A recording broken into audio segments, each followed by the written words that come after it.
What's up, guys? This is English Grammar Explained, and today we talk about complex object with participles. Not with infinitives, but with participles. What's the difference between complex object with infinitives and complex object with participles? So, let's have an example.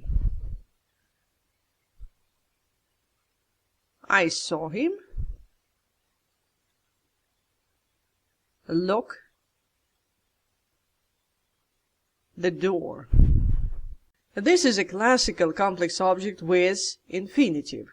We have bare infinitive in here. This is it.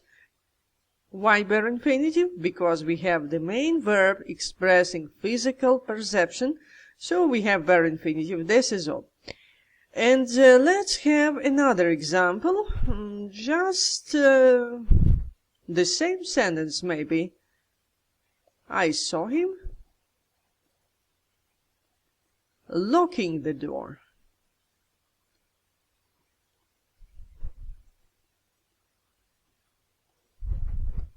So, what's the difference? Here we have the same main verb, the same object, but instead of infinitive we have participle. This is participle, this thing with ing. So, the participle is basically infinitive plus ing, and this is it. That's the present participle, so-called participle 1, because there is a participle 2. Well, what about another example? He had his door locked.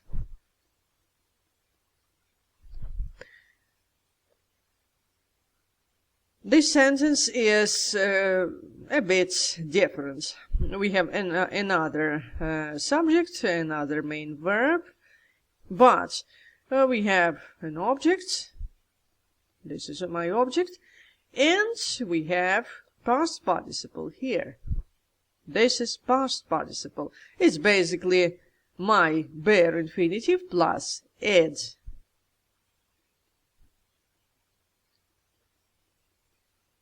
So, what do all the three sentences have in common?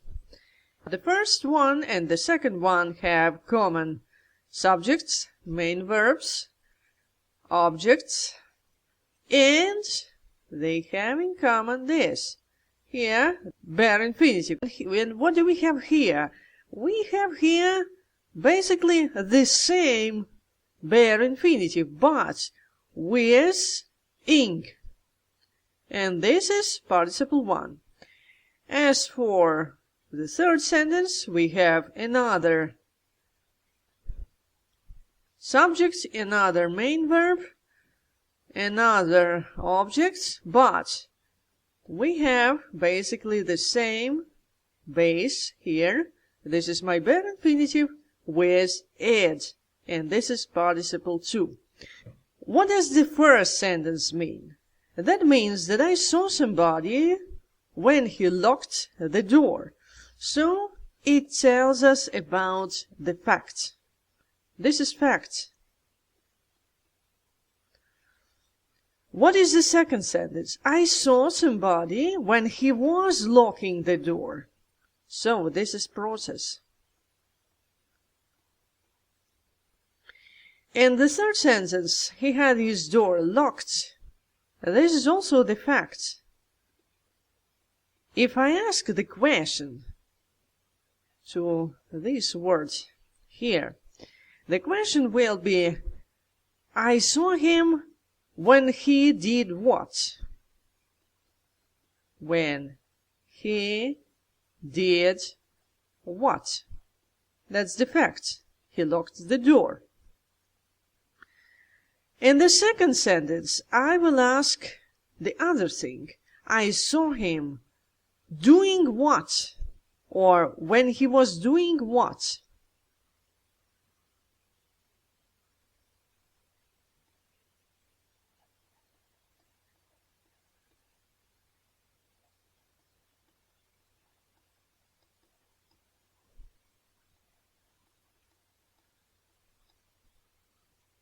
in here when he did what.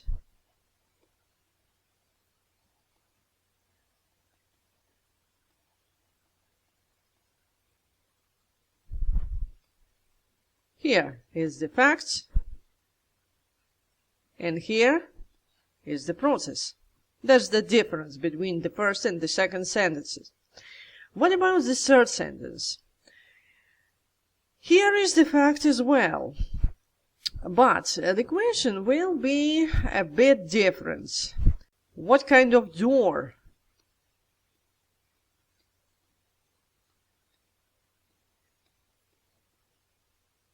did he have? So, there is no action here.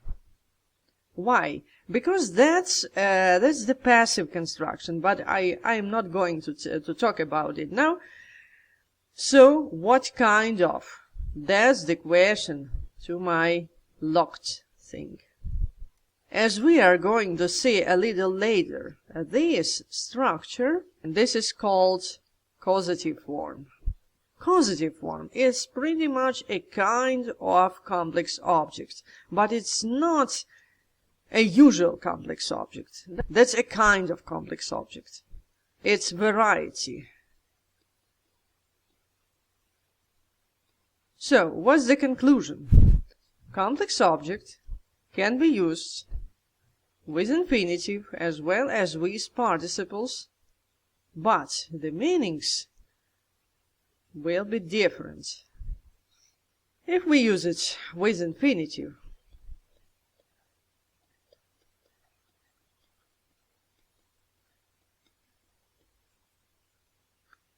it shows us a simple facts in the future, in the past, in present. That's not the matter, but it shows facts. But if we use complex object with participle 1 or present participle,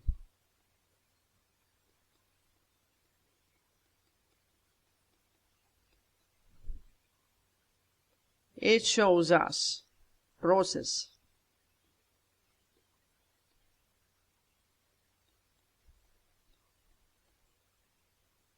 And of course, we can use it with participle 2 or past participle.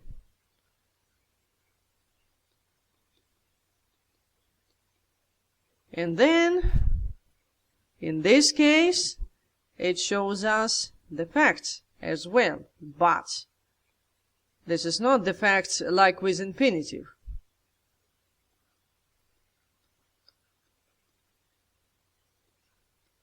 And then it is called causative form. It's a bit different from the first two ways, and we will talk about it in the next video. As you see, the word order is quite the same, no matter what I use, infinitive or participle. That's the same word order. I have my subject, I have the main verb, then my object, and then I have either infinitive or participle 1 or even participle 2. So, that's all for now. Thanks for watching.